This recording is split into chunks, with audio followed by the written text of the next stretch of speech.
Aunty, ಹೊಸ ವರ್ಷದ ಶುಭಾಶಯಗಳು. ಹೇಗಿದ್ದೀರಿ? ಚೆನ್ನಾಗಿದ್ದೀರಾ? ರೇವತಿ ಫೋನ್ ರಿಸೀವ್ ಮಾಡಿದ ತಕ್ಷಣ ಆ ಬದಿಯಿಂದ ಮಧುರವಾದ ಹೆಣ್ಣು ದನಿಯೊಂದು ಅಲೆಯಾಗಿ ತೇಲಿ ಬಂದಿತ್ತು. ಓ ಶ್ರುತಿ, ನೀನಾ?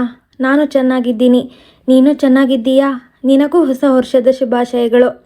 ರೇವತಿ ಆದಷ್ಟು ತಮ್ಮ ದನಿಯಲ್ಲಿ ಉತ್ಸಾಹ ತುಂಬಲು ಯತ್ನಿಸುತ್ತಾ ನುಡಿದರು. ನಾನು ಚೆನ್ನಾಗಿದ್ದೀನಿ ಆಂಟಿ. ಮನೆಯಲ್ಲಿ ಎಲ್ಲರೂ ಚೆನ್ನಾಗಿದ್ದಾರೆ ತಾನೇ? ನಿಮ್ಮನ್ನು ಬಂದು ಭೇಟಿಯಾಗಬೇಕು ಅಂತ ಬಹಳ ದಿನಗಳಿಂದ ಅಂದುಕೊಳ್ಳುತ್ತಿದ್ದೆ. ಬಹುಶಃ ಅವಳು ಇವರ ಮನೆಗೆ ಬರಲು ಅನುಮತಿ ಕೇಳುತ್ತಿದ್ದಿರಬೇಕು. ಆದರೆ ಅಡ್ಡಗೋಡೆ ಮೇಲೆ ದೀಪವಿಟ್ಟಂತೆ ರೇವತಿ ಅದಕ್ಕೆ ತೇಲಿಸಿ ಉತ್ತರಿಸುತ್ತಾ, ಆಗಲ್ಲಮ್ಮ ಶ್ರುತಿ, ಇಷ್ಟರಲ್ಲಿ ಭೇಟಿಯಾಗೋಣ. ನಾನು ಸ್ವಲ್ಪ ದಿನಗಳ ಮಟ್ಟಿಗೆ ಬೆಂಗಳೂರಿನ ತಂಗಿಯ ಮನೆಗೆ ಹೋಗೋಣ ಅಂತಿದ್ದೀನಿ. ಆಗಲಿ, ಇನ್ನೊಂದು ಸಲ ನಾನೇ ಮಾಡ್ತೀನಿ. ಯಾರೋ ಕಾಲಿಂಗ್ ಬೆಲ್ ಒತ್ತಿದಂತಾಯ್ತು. ಬಾಯ್ ಎಂದು ಫೋನ್ ಇರಿಸಿದರು. ಮುಗ್ಧ ಶ್ರುತಿಗೆ ಇವರ ಮನೆಯಲ್ಲಿ ನಡೆಯುತ್ತಿದ್ದ ರಾಮಾಯಣ ಹೇಗೆ ಅರ್ಥವಾಗಬೇಕು? ರೇವತಿಯ ಮನೆಯ 4 ಸದಸ್ಯರು ಸದಾ ಪರಸ್ಪರರ ಮೇಲೆ ಸಿಡುಕುತ್ತಾ ಕೋಪ ತೋರಿಸುತ್ತಿದ್ದರು. ಅಣ್ಣ ತಂಗಿಯರಾದ ಶಶಾಂಕ್ ಸುಧಾ ಒಂದು ಪಕ್ಷವಾದರೆ ರೇವತಿಯ ಪತಿ ಕೃಷ್ಣಮೂರ್ತಿ ಇನ್ನೊಂದು ಪಕ್ಷ. ಇವರಿಬ್ಬರ ಮಧ್ಯೆ ರೇವತಿ ಯಾರನ್ನೂ ಬಿಟ್ಟುಕೊಡಲಾಗದೆ ವೇದನೆ ಪಡುತ್ತಿದ್ದರು. ಮಕ್ಕಳ ಪರ ವಹಿಸಿದರೆ ಗಂಡನಿಗೆ ಸಿಟ್ಟು, ಪತಿಯನ್ನು ವಹಿಸಿಕೊಂಡರೆ ಮಕ್ಕಳಿಗೆ ಅಧಿಕ ಕೋಪ. ಮಾಡುವುದಾದರೂ ಏನು? ಹೀಗೆ ಒಮ್ಮೆ ಮಗನ ಲಹರಿ ನೋಡಿಕೊಂಡು ರೇವತಿ ಹೇಳಿದರು, ನೋಡಪ್ಪ ಶಶಾಂಕ್, ನಿನಗಾಗಿ ಹಲವಾರು ಕಡೆಯಿಂದ ಹುಡುಗಿಯರ ಪ್ರಸ್ತಾವನೆ ಬರುತ್ತಿದೆ. ನಿನಗೀಗ ಮದುವೆಗೆ ಸರಿಯಾದ ವಯಸ್ಸು. ನೀನು ಹ್ಞೂ ಅಂದರೆ ಹುಡುಗಿ ನೋಡಲು ಹೋಗೋಣ. ಬೇಕಾದರೆ ಮೊದಲು ಫೋಟೋ, ಬಯೋಡಾಟಾ ತರಿಸಿದರಾಯ್ತು. ಮಗ ಏನೂ ಆಕ್ಷೇಪಣೆ ಹೇಳದಿದ್ದಾಗ ಮಾತು ಮುಂದುವರಿಸಿದರು. ಮದುವೆ ಅನ್ನೋದು ವಯಸ್ಸಿಗೆ ತಕ್ಕಂತೆ ಯಾವಾಗ ಆಗಬೇಕೋ ಆಗ ಆದರೇನೇ ಚಂದ. ನೀನು ಕೆಲಸಕ್ಕೆ ಸೇರಿ 4 ವರ್ಷ ಆಯ್ತಲ್ಲಪ್ಪ. ಅಯ್ಯೋ ಇರಮ್ಮ, ಈಗಲೇ ಏನು ಅವಸರ? ಮತ್ತೆ ನಮ್ಮ ಮನೆಗೆ ಹೊಂದುವಂಥ ಒಳ್ಳೆಯ ಹುಡುಗಿ ಸಿಗಬೇಕಲ್ಲ. ಮಗರಾಯ ಗೊಣಗಿದ. ನೋಡೋ ಶಶಾಂಕು, ನೀನು ಮೊದಲು ಹ್ಞೂ ಅನ್ನೋ. ಹುಡುಗಿ ನೋಡಲು ಶುರು ಮಾಡೋಣ. ನೋಡಿದ ಮಾತ್ರಕ್ಕೆ ಎಲ್ಲ ಫೈನಲ್ ಆಗಿಬಿಡುತ್ತದೆಯೇ? ನೀನು ಎಲ್ಲ ವಿಧದಲ್ಲೂ ಓಕೆ ಅನ್ನುವವರೆಗೂ ನಾವು ಹೆಣ್ಣಿನ ಕಡೆಯವರಿಗೆ ಗ್ರೀನ್ ಸಿಗ್ನಲ್ ಕೊಡಲ್ಲ. ಅಂದರೆ ನಾನು ಮೆಚ್ಚಿದ ಹುಡುಗಿಯನ್ನೇ ಸೊಸೆಯಾಗಿ ಆರಿಸ್ತೀರಿ ಅಂತಾಯ್ತು. ಹ್ಞೂ ಕಣಪ್ಪ, ಎಲ್ಲಿಯವರೆಗೂ ನೀನು ಮೆಚ್ಚುವುದಿಲ್ಲವೋ ಮಾತು ಮುಂದುವರಿಸೋ ಪ್ರಶ್ನೆಯೇ ಇಲ್ಲ. ಹಾಗಿದ್ದರೆ ನಾನು ಹೇಳುವ ಹುಡುಗಿಯನ್ನೇ ಸೊಸೆಯಾಗಿ ಆರಿಸುವೆಯಾ ಅಮ್ಮ? ನಿನ್ನ ಮೆಚ್ಚುಗೆಯ ಹುಡುಗಿ? ಓ, ಆಗಲೇ ನೀನೇ ಹುಡುಗಿ ನೋಡಿಕೊಂಡು ಆಯ್ತೇನಪ್ಪ? ಆದರೆ ಒಬ್ಬಳು ಹುಡುಗಿ ಇದ್ದಾಳೆ.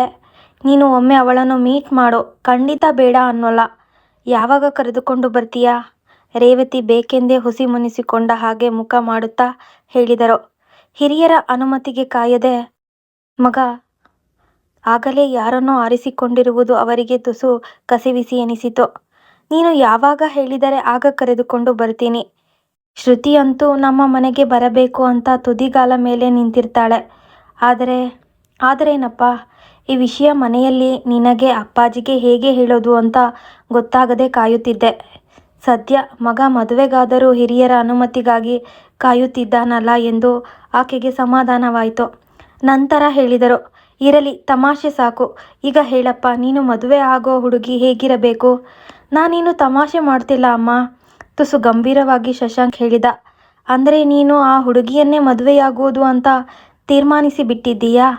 ರೇವತಿಯ ಮಾತಲ್ಲಿ ತಮಗೆ ಆಯ್ಕೆಯ ಅವಕಾಶ ಇಲ್ಲವಲ್ಲ ಎಂಬ ನಿರಾಶೆ ಅಭಾವವಿತ್ತು.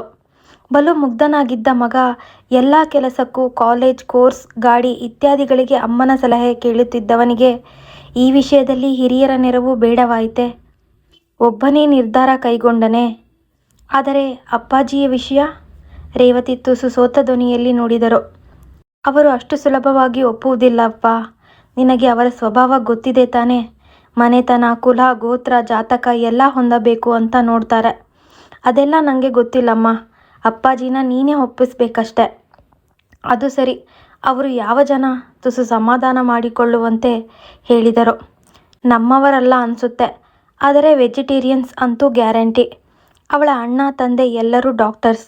ನೀನು ಒಂದ್ಸಲ ಅವಳನ್ನು ಮೀಟ್ ಮಾಡಮ್ಮ. ಖಂಡಿತ ಆ ಹುಡುಗಿ ಬೇಡ ಅಂತ ಹೇಳೋಲ್ಲ. ನಾನು ಅವಳನ್ನು 3 ವರ್ಷದಿಂದ ಬಲ್ಲೆ. ಆಳವಾದ ಪ್ರೀತಿ ನಮ್ಮದು. ನಿನ್ನ ಅಪ್ಪಾಜಿಯ ಬಳಿ ವಿಷಯ ಚರ್ಚಿಸದೆ ನಾನು ನೇರವಾಗಿ ಆ ಹುಡುಗಿಯನ್ನು ಮೀಟ್ ಮಾಡೋದಿಲ್ಲ ಶಶಾಂಕ್. ಬರೀ ನಾನು ಮಾತ್ರ ನೋಡಿಬಿಟ್ಟರೆ ಆಯ್ಕೆ? ಅಪ್ಪಾಜಿ ಬಡಪೆಟ್ಟಿಗೆ ಒಪ್ಪೋದಿಲ್ಲ ಅನ್ನೋದು ನಿನಗೆ ಗೊತ್ತೇ ಇದೆ. ಅವರನ್ನು ಒಪ್ಪಿಸುವುದು ನಿನ್ನ ಕೆಲಸ ಕಣಮ್ಮ. ಪ್ಲೀಸ್ ನನಗಾಗಿ ಅಷ್ಟು ಹೆಲ್ಪ್ ಮಾಡೋಲ್ವಾ? ಎಷ್ಟಾದರೂ ನೀನು ನಮ್ಮ ಮುದ್ದಿನ ಅಮ್ಮ ಎನ್ನುತ್ತಾ ಬಂದು ಅವರ ಮಡಿಲಲ್ಲಿ ತಲೆ ಇರಿಸಿದ. ರೇವತಿ ಹೆಮ್ಮೆಯಿಂದ ಅವನ ತಲೆ ನೇವರಿಸುತ್ತಿದ್ದರೆ ಮಗರಾಯ ಮೆಲ್ಲನೆ ಮತ್ತೊಂದು ಬಾಂಬ್ ಸಿಡಿಸಿದ. ಅಮ್ಮ, ಒಂದಂತೂ ನಿಜ, ನಾನು ಮದುವೆ ಅಂತ ಆದರೆ ಅದು ಅವಳನ್ನು ಮಾತ್ರ. ಅವನ ಮಾತಿನಲ್ಲಿದ್ದ ದೃಢತೆ ಗಮನಿಸಿ ರೇವತಿಗೆ ಕಂಗಾಲಾಯಿತು. ಈ ವಿಷಯವಾಗಿ ತಂದೆ ಮಗ ಪರಸ್ಪರ ತಿರುಗಿಬಿದ್ದರೆ ಮಧ್ಯದಲ್ಲಿ ತಾವು ಯಾರನ್ನು ತಾನೇ ಬಿಟ್ಟುಕೊಡಲಾದೀತು? ಅಯ್ಯೋ ದೇವರೇ, ಎಂಥ ಬಿರುಗಾಳಿ ಬೀಸಲಿದೆಯೋ ಎಂದು ನಿಟ್ಟುಸಿರು ಬಿಟ್ಟರು. ಅದಾಗಿ 2 ವಾರಗಳಲ್ಲಿ ಸಂಜೆ 4 ಗಂಟೆಯ ಹೊತ್ತಿಗೆ ರೇವತಿ ಮನೆಗೆಲಸ ಪೂರೈಸಿ ಕಾಫಿ ಡಿಕಾಕ್ಷನ್ ಹಾಕಿಟ್ಟು ಟಿವಿ ನೋಡುತ್ತಿದ್ದರು. ಆ ಸಮಯದಲ್ಲಿ ತಂದೆ ಮಗ ಇನ್ನೂ ಆಫೀಸ್ ಬಿಟ್ಟು ಹೊರಟಿರುವುದಿಲ್ಲ. ಮಗಳು ಕಾಲೇಜಿನಿಂದ ಬರಲು ಇನ್ನೂ ತಡವಾಗುತ್ತದೆ ಎಂದು ಅವರ ದಾರಿ ಕಾಯುತ್ತಿದ್ದರು. ಅಷ್ಟರಲ್ಲಿ ಕಾಲಿಂಗ್ ಬೆಲ್ ಸದ್ದಾಯಿತು. ರೇವತಿ ಹೋಗಿ ಬಾಗಿಲು ತೆರೆದರೆ ಎದುರಿಗೆ ಶಶಾಂಕ್ ನಿಂತಿದ್ದ. ಇದೇನೋ ಶಶಾಂಕು, ಇಷ್ಟು ಬೇಗ ಬಂದುಬಿಟ್ಟೆ? ಹುಷಾರಾಗಿದ್ದಿ ತಾನೇ? ತಲೆನೋವಾ? ಕಕ್ಕುಲತೆಯಿಂದ ವಿಚಾರಿಸುತ್ತಾ ಅವನು ಒಳಗೆ ಬರಲು ದಾರಿ ಬಿಟ್ಟರು. ಹೂನಮ್ಮ, ಆಡಿಟಿಂಗ್ ಆಗಿ ನಾನು ಇದೇ ಕಡೆ ಬೇರೆ ಆಫೀಸಿಗೆ ಬಂದಿದ್ದೆ. ಬೇಗ ಕೆಲಸ ಮುಗಿಯಿತು ಅಂತ ಹೊರಟು ಬಂದೆ. ಆ ಆಫೀಸ್ ಬಳಿಯೇ ಶ್ರುತಿಯು ಕೆಲಸ ಮಾಡೋದು. ಅವಳನ್ನು ಮಾತನಾಡಿಸಿಕೊಂಡು ಹಾಗೆ ನಿನಗೆ ಪರಿಚಯ ಮಾಡಿಸೋಣ ಅಂತ ಕರೆದುಕೊಂಡು ಬಂದೆ ಎನ್ನುತ್ತಾ ತನ್ನ ಹಿಂದಿದ್ದ ಹುಡುಗಿಯನ್ನು ಮುಂದೆ ಕರೆದ. ಶ್ರುತಿಯನ್ನು ಕಂಡದ್ದೇ ರೇವತಿಯ ನೋಟ ಅವಳನ್ನೇ ನೆಟ್ಟಿತ್ತು.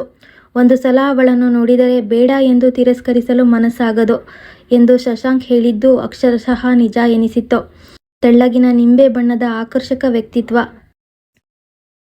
ತೀಕ್ಷ್ಣ ಹೊಳೆಯುವ ಕಣ್ಗಳು, ರೇಷ್ಮೆಯಂಥ ನುಣುಪಾದ ಉದ್ದನೆಯ ತಲೆಗೂದಲು, ಮುಖದಲ್ಲಿ ಮಾಸದ ಮಂದಹಾಸ, ಯಾವುದೋ ಕವಿಯ ಕಲ್ಪನೆ ಅಥವಾ ಶಿಲ್ಪಿಯ ಕಡೆದಿಟ್ಟ ಶಿಲ್ಪದಂತೆ ಅವಳ ಸೌಂದರ್ಯ ಕಣ್ಣು ಕೂರೈಸಿತು. ಇಂಥ ಸುಂದರ ಹುಡುಗಿಗೆ ಪ್ರಾಯದ ಮಗ ಮನಸೋತಿದ್ದರಲ್ಲಿ ಆಶ್ಚರ್ಯವೇ ಇಲ್ಲ ಅನಿಸಿತು.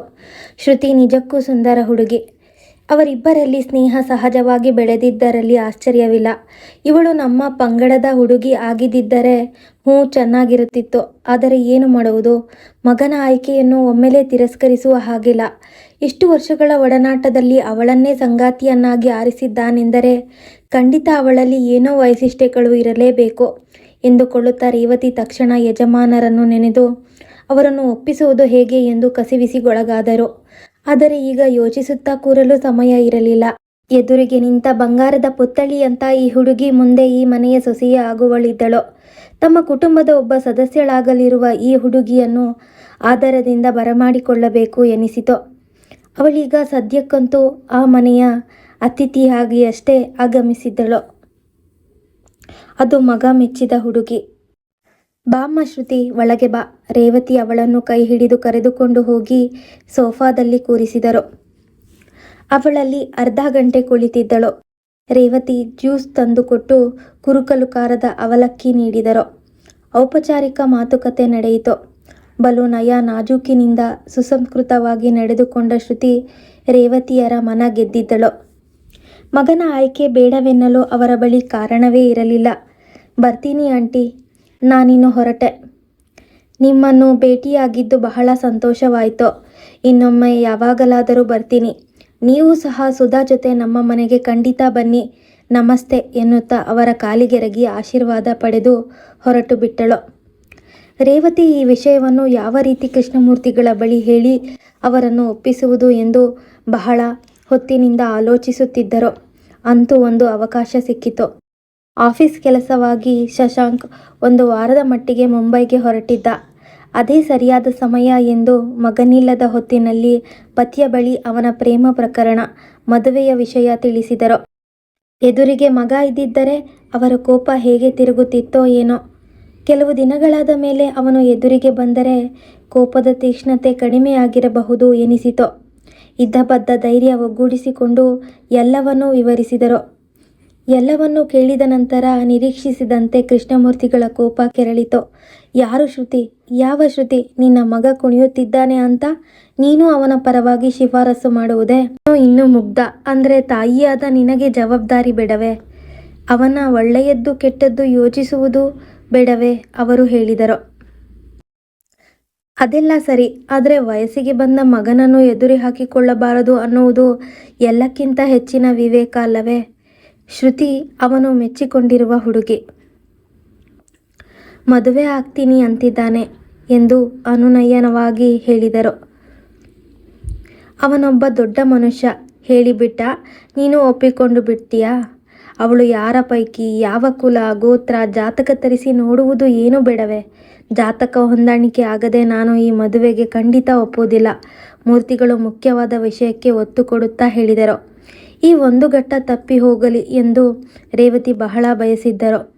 ಮೂರ್ತಿಗಳನ್ನು ಬಿಟ್ಟರೆ ಆ ಮನೆಯಲ್ಲಿ ಬೇರ್ಯಾರಿಗೂ ಜಾತಕ ವಾಸ್ತುಗಳ ವಿಷಯದಲ್ಲಿ ಅಂಥ ನಂಬಿಕೆ ಇರಲಿಲ್ಲ. ಆದರೆ ಮೂರ್ತಿಗಳ ತೃಪ್ತಿಗಾಗಿ ಜಾತಕ ತೋರಿಸೋಣ ಅಂದುಕೊಂಡರೆ ಅಕಸ್ಮಾತ್ ಜ್ಯೋತಿಷ್ಯರು ಜಾತಕ ಹೊಂದಾಣಿಕೆ ಆಗಲಿಲ್ಲ ಎಂದು ಹೇಳಿಬಿಟ್ಟರೆ ಇನ್ನು ಈ ಮದುವೆ ಆದಂತೆಯೇ. ಹುಡುಗಿಯ ಮನೆತನ ಎಂಥದ್ದೋ, ಆರ್ಥಿಕ ಸ್ಥಿತಿ ಹೇಗಿದೆ, ಕುಲ, ಗೌರವ, ವಿದ್ಯೆ, ಉದ್ಯೋಗ, ಆರೋಗ್ಯ, ನಡವಳಿಕೆ ಎಲ್ಲವೂ ಸರಿ ಎನಿಸಿದರೂ ಜಾತಕಾನುಕೂಲದ ಬಗ್ಗೆ ಅವರು ಬಿಟ್ಟುಕೊಡಲು ಖಂಡಿತ ಸಿದ್ಧರಿರಲಿಲ್ಲ. ಅದರಲ್ಲಿ ಅವರಿಗೆ ಅಷ್ಟು ವಿಶ್ವಾಸವಿತ್ತು. ನಾವು ಆ ಹುಡುಗಿಯ ಮನೆಯವರನ್ನು ಇದುವರೆಗೂ ನೋಡಿಲ್ಲ. ಹಾಗಿರುವಾಗ ಅವರು ಎಂತಹವರೆಂದು ಈಗಲೇ ಹೇಗೆ ಹೇಳುವುದು? ನಮ್ಮ ಶಶಾಂಕ್ ಈ ಹುಡುಗಿಯನ್ನು 4 ವರ್ಷದಿಂದ ಚೆನ್ನಾಗಿ ಬಲ್ಲ. ಹಾಗಿರುವಾಗ ಆ ಹುಡುಗಿಯಲ್ಲಿ ಅಂಥ ಏನೋ ಒಂದು ವಿಶೇಷ ಗುಣ ಇರಲೇಬೇಕಲ್ಲವೇ? ಒಂದು ಸಲ ಈ ಹುಡುಗಿಯ ಮನೆಗೆ ಹೋಗಿ ನೋಡಿಕೊಂಡು ಬರೋಣ. ನನಗೆ ಯಾರನ್ನು ನೋಡಿ ಏನೂ ಆಗಬೇಕಿಲ್ಲ. ನಮ್ಮ ಜನ ಅಲ್ಲ, ನಮ್ಮವರಲ್ಲ ಅಂದ ಮೇಲೆ ಇದಕ್ಕೆಲ್ಲ ಏಕೆ ಬೇಕು? ನಮ್ಮ ಪಂಗಡದಲ್ಲಿ ಹುಡುಗಿಯರೇ ಇಲ್ಲ ಅಂತ ಆಗಿ ಹೋಯ್ತೆ? ಅವರು ಸಿಟ್ಟಾಗಿ ಹೇಳಿದರು. ಈಗ ಹುಡುಗತನದ ಬಿಸಿ ರಕ್ತ. ಕೆಲವು ವರ್ಷಗಳ ನಂತರ ತಾನು ಮಾಡಿದ್ದು ತಪ್ಪು ಅಂತ ಅವನು ಪಶ್ಚಾತ್ತಾಪ ಪಡುವಂತಾದರೆ ಕಾಲ ಮಿಂಚಿ ಹೋಗಿರುತ್ತದೆ. ಆದರೆ ನಾವು ಹುಡುಗಿ ಹಾಗೂ ಅವಳ ಮನೆಯವರನ್ನು ಹೋಗಿ ನೋಡದೆ ಅವರು ಸರಿಯಿಲ್ಲ ಅಂತ ಹೇಳುವುದಾದರೂ ಹೇಗೆ? ಹಿಂದಿನ ಮಕ್ಕಳು ಇಂಥ ಉಪದೇಶದ ಮಾತು ಕೇಳುವವರಲ್ಲ. ನಮ್ಮ ಮಾತು ಸರಿ ಅನ್ನಲು ಅವರ ಬಳಿ 100 ಕಾರಣವಿದೆ. ಆದರೆ ಈ ಮದುವೆ ಬೇಡ ಅನ್ನಲು ಜಾತಕ ಬಿಟ್ಟರೆ ನಮ್ಮ ಬಳಿ ಏನೂ ಇಲ್ಲ. ಆದ್ದರಿಂದ ಮೊದಲು ನಾವು ಒಮ್ಮೆ ಅವರ ಮನೆಗೆ ಹೋಗಿ ಬಂದ ಶಾಸ್ತ್ರ ಮಾಡಿಬಿಡೋಣ. ಮೂರ್ತಿಗಳು ಒಮ್ಮೆ ಶ್ರುತಿಯನ್ನು ಭೇಟಿಯಾದರೆ ಅವರ ಅಭಿಪ್ರಾಯ ಬದಲಾಗಬಹುದು ಎಂದು ರೇವತಿ ತರ್ಕಿಸಿದರು. ನಾನು ಯಾರನ್ನು ಭೇಟಿಯಾಗಿ ಏನೂ ಆಗಬೇಕಿಲ್ಲ.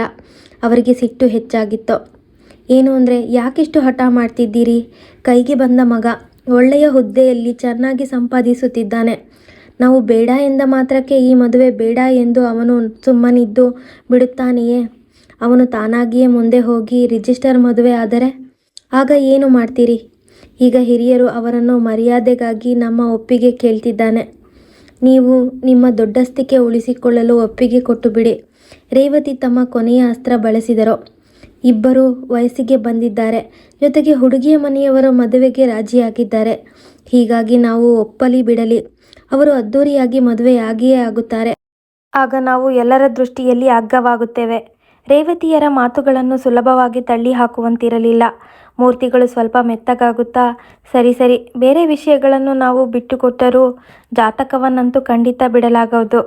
ಇದನ್ನು ನಿನ್ನ ಮಗನಿಗೆ ಸರಿಯಾಗಿ ಮನದಟ್ಟು ಮಾಡಿಸುವ. ಜಾತಕ ಹೊಂದಿದ್ದರೆ ಮದುವೆ, ಇಲ್ಲದಿದ್ದರೆ ಖಂಡಿತ ಇಲ್ಲ. ಸರಿ, ಅವನಿಗೂ ಹೇಳ್ತೀನಿ. ಈ ಕಾಲದ ಹುಡುಗರು ಇಂಥ ಮಾತುಗಳನ್ನು ಕಿವಿಗೆ ಹಾಕಿಕೊಳ್ಳುವುದಿಲ್ಲ. ಒಟ್ಟಿನಲ್ಲಿ ಇಬ್ಬರು ಹಠ ಬಿಡಬೇಡಿ. ಮಧ್ಯೆ ನಾನು ಹಣ್ಣಾಗಿ ಹೋಗ್ತೀನಿ. ಅದೆಲ್ಲ ನನಗೆ ಗೊತ್ತಿಲ್ಲ ರೇವತಿ. ಅವನು ಈ ಮಾತನ್ನು ಒಪ್ಪಲೇಬೇಕು. ಜಾತಕ ಹೊಂದದೆ ಅದೆಂಥ ಮದುವೆ? ಇದರಲ್ಲಿ ಹಲವು ವಿಷಯಗಳು ಅಡಗಿವೆ. ಅಕಸ್ಮಾತ್ ಹುಡುಗಿಗೆ ಅಂಗಾಕಾರ ದೋಷ ಇದ್ದರೆ, ಅಥವಾ ಅತ್ತೆ ಮನೆಗೆ ಆಗಿ ಬರದಂತಹ ಆಶ್ಲೇಷ ನಕ್ಷತ್ರವಾದರೆ, ಹಿಂದೆ ಮುಂದೆ ನೋಡದೆ ಇಂಥದ್ದನ್ನೆಲ್ಲ ನಿರ್ಧರಿಸಲು ಹೋಗಬಾರದು.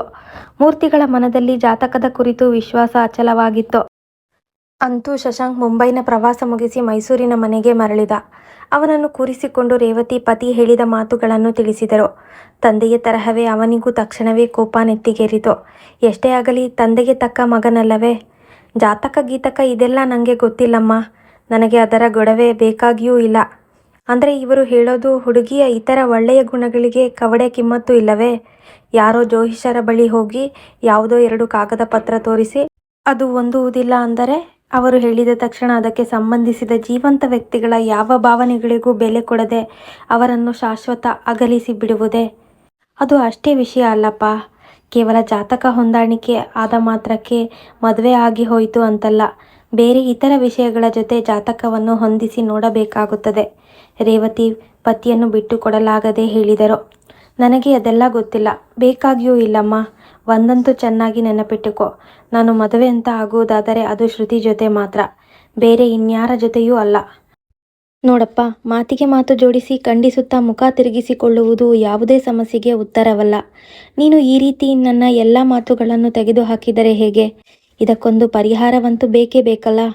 ನೀನು ಉತ್ತರ ಧ್ರುವ, ಅವರು ದಕ್ಷಿಣ ಧ್ರುವ ಅಂತ ಕುಳಿತರೆ ಇದಕ್ಕೆ ಸುಖಾಂತ್ಯ ಹೇಗೆ ಸಾಧ್ಯ? ಬೇಕೋ ಬೇಡವೋ ನಾನು ಅವರ ಪಕ್ಷ ಬಿಟ್ಟುಕೊಟ್ಟು ನಿನಗೆ ಸಪೋರ್ಟ್ ಮಾಡಲಾರೆ. ತಾಯಿ ತಂದೆಯರ ಆಶೀರ್ವಾದ ಇಲ್ಲದೆ ನೀನು ಮದುವೆ ಆಗಿಯೇ ಆಗುತ್ತೀನಿ ಅಂತ ಹೆಟ್ಟ ಹಿಡಿದರೆ ಏನೂ ಮಾಡಲಾಗದು. ಆದರೆ ಮನೆಯವರೆಲ್ಲರ ಸಂತಸದ ಭಾಗವಹಿಸುವಿಕೆ ಇಲ್ಲದಿದ್ದಾಗ ನಿನ್ನ ಮನಸ್ಸಿಗೆ ಮಾತ್ರ ನೆಮ್ಮದಿ ಎನಿಸುತ್ತದಾ? ಹುಡುಗಿ ಮನೆಯವರು ಮಾತ್ರ ಮದುವೆಗೆ ಛತ್ರದಲ್ಲಿದ್ದು ಹುಡುಗನ ಮನೆಯವರು ಒಬ್ಬರೂ ಇಲ್ಲದಿದ್ದರೆ ಆಗ ಅದು ನಿಂಗೆ ಇಷ್ಟವಾಗುತ್ತಾ? ಮಾತು ಮುಗಿಸುವ ಹೊತ್ತಿಗೆ ಆಕೆಯ ಕಣ್ಣಂಚಿನಲ್ಲಿ ನೀರು ತುಂಬಿತ್ತು. ತಂದೆ ಮಗ ಇಬ್ಬರು ನೇರಕ್ಕೆ ನೇರ ಮಾತನಾಡುವುದಿಲ್ಲ. ಇವನ ಮಾತು ಅವರಿಗೆ ಬೇಡ, ಅವರ ಮಾತು ಇವನಿಗೆ ಬೇಡ. ಇಬ್ಬರು ಆಕೆಯ ಮೇಲೆ ರೇಗುವುದನ್ನು ಮಾತ್ರ ಬಿಡುತ್ತಿರಲಿಲ್ಲ. ಆದರ್ಶ ಪತ್ನಿ, ಆದರ್ಶ ತಾಯಿಯ ಎರಡೆರಡು ಪಾತ್ರ ನಿಭಾಯಿಸುವಷ್ಟರಲ್ಲಿ ಆಕೆಯ ಹೃದಯ ನೊಂದು ಹೋಗುತ್ತಿತ್ತು. ಇಂಥ ಸಂದಿಗ್ಧ ಪರಿಸ್ಥಿತಿ ಎದುರಾದರೆ ಕಣ್ಣೀರು ಚೆಲ್ಲದೇ ಇರುತ್ತದೆಯೇ? ಈ ಸಮಸ್ಯೆ ಎಲ್ಲಿ ತಮ್ಮ ಸುಖಿ ಸಂಸಾರವನ್ನು ಎರಡು ಭಾಗ ಮಾಡಿಬಿಡುತ್ತದೋ ಎಂದು ಅವರ ಜೀವ ಹೊಡೆದುಕೊಳ್ಳುತ್ತಿತ್ತು. ಹಲವು ವರ್ಷಗಳಿಂದ ಇವರ ಆದರ್ಶ ಕೂಸಾಗಿದ್ದ ಈ ತುಂಬು ಕುಟುಂಬದಲ್ಲಿ ಇಂಥ ಬಿರುಕು ಬೇಕಿತ್ತೆ? ತನ್ನ ಕುಟುಂಬ ಸದಾ ಸುಖಮಯವಾಗಿರಲಿ, ಐಕ್ಯತೆಯಿಂದ ಕೂಡಿರಲಿ ಎಂದು ಬಯಸುವುದಕ್ಕಿಂತ ಒಬ್ಬ ಆದರ್ಶ ಗೃಹಿಣಿಗೆ ಬೇರೆ ಹೆಚ್ಚಿನದ್ದೇನಿದೆ? ತಾಯಿಯ ಕಣ್ಣೀರು ಕಂಡು ಶಶಾಂಕ್ ಕರಗಿ ಹೋದ. ಅಮ್ಮ, ಇಷ್ಟಕ್ಕೆಲ್ಲ ನೀನು ಕಣ್ಣಲ್ಲಿ ನೀರು ಹಾಕಿಕೊಳ್ಳುವುದೇ? ನಾನು ತಾನೇ ಏನು ಮಾಡಲಿ? 28 ವರ್ಷ ತುಂಬಿದ್ದರೂ ನನ್ನ ಜೀವನದ ಇಷ್ಟು ದೊಡ್ಡ ವೈಯಕ್ತಿಕ ನಿರ್ಧಾರವನ್ನು ನಾನು ತೆಗೆದುಕೊಳ್ಳಬಾರದೆ? ಅಮ್ಮ, 4 ದಿನ ಫ್ಲರ್ಟ್ ಮಾಡಿ ಮರೆತು ಬಿಡುವಂತಹ ನೀಚ ಬುದ್ಧಿ ನಮ್ಮಿಬ್ಬರದ್ದಲ್ಲ. ಶ್ರುತಿ ಹಾಗೂ ನಾನು ಖಂಡಿತ ಒಬ್ಬರನ್ನು ಬಿಟ್ಟು ಒಬ್ಬರು ಇರಲಾಗದು. ಅವಳ ಜಾತಕ ಹೊಂದಿಕೊಳ್ಳುತ್ತಿಲ್ಲ ಎಂಬ ಒಂದೇ ಕ್ಷುಲ್ಲಕ ಕಾರಣ ತೋರಿಸಿ ಆಗಲಿರುವ ಈ ಮದುವೆಗೆ ಕಲ್ಲು ಹಾಕಬೇಕೆ? ಶಶಾಂಕ್ ತಾಯಿಯ ಬೆನ್ನು ಸವರುತ್ತಾ ಅವರಿಗೆ ಸಮಾಧಾನ ಹೇಳಿದ. ವಿಷಯ ಬರೀ ಅಷ್ಟೇ ಅಲ್ಲಪ್ಪ. ತಮ್ಮನ್ನು ತಾವು ಸಂಭಾಳಿಸಿಕೊಳ್ಳುತ್ತಾ ರೇವತಿ ಹೇಳಿದರು. ನೀನು ಸಹನೆಯಿಂದ ಇನ್ನಷ್ಟು ದಿನ ಕಾಯಬೇಕಿದೆ. ಅಪ್ಪಾಜಿಯನ್ನು ಆದಷ್ಟು ಒಪ್ಪಿಸುವ ಕೆಲಸ ಮಾಡೋಣ. ಏನಾದರೂ ದಾರಿ ಸಿಕ್ಕೇ ಸಿಗುತ್ತದೆ. ಆದರೆ ನೀನು ರಿಜಿಸ್ಟರ್ ಮದುವೆ, ನಮ್ಮ ಮನೆಯವರಿಲ್ಲದೆ ಇದ್ದರೂ ಆ ಮದುವೆ ನಡೆಯುತ್ತದೆ ಎಂದು ಹೆದರಿಸಿದರೆ ನಾನು ನಿಮ್ಮಿಬ್ಬರಿಗೂ ನೀಡಿದ ಸಂಸ್ಕಾರದ ಬಗ್ಗೆಯೇ ನನಗೆ ನಂಬಿಕೆ ಹೋಗಿಬಿಡುತ್ತದೆ.